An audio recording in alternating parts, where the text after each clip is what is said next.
Leyla, genç, ambisiyalı bir qadın, kredit götürmək istəyən sahibkar.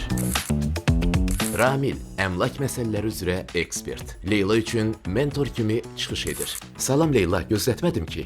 Yox, elə indi gəlmişəm. Əslində çoxdan bu mövzu haqqında danışmaq istəyirdim. Daşınar əmlak mövzusunda xeyli anlamadığım məqamlar var. Dedilər, mən daşınar əmlakımı da girov qoyub kredit götürə bilərəm. Tamam, çaşdım qaldım. Onda düz ünvandasan. Başlayaq sadədən. Səncə nədir daşınar əmlak?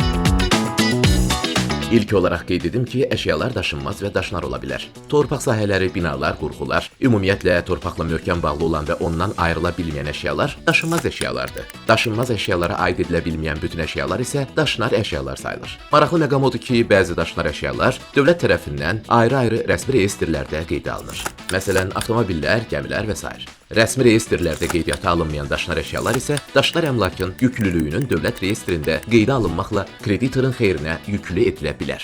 Deməli, mebel, məişət texnikası, kompüterlər hamısı daşınar əmlak sayılır? Tamamilə doğrudur Leyla. İqtisadi baxımdan da daşınar əmlak daha çevik və tez bazara uyğunlaşandır. Məsələn, bir evi satmaq aylarla çəkə bilər, amma planşet və ya telefon saatlar içində əl dəyişdirə bilər. Yüklülük predmeti nədir bəs? Daşınar əmlakın yüklülüyü haqqında Azərbaycan Respublikasının qanunu mövcuddur. Həmin qanuna əsasən yüklülük predmeti daşınar əmlakın rəsmi reyestrlərində qeydiyyata alınan daşınar əşyalar və dövlət qeydiyyatına alınmalı olan qiymətli kağızlar istisna olmaqla istənilən daşınar əmlak, habelə hüquqlar və tələblər, o cümlədən gələcəkdə yüklülük sahibinin mülkiyyətində olacaq daşınar əmlakdır.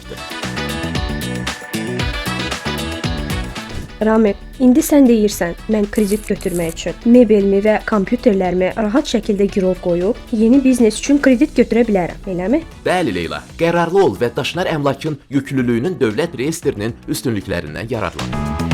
Uğurlu başlanğıcdır Leyla.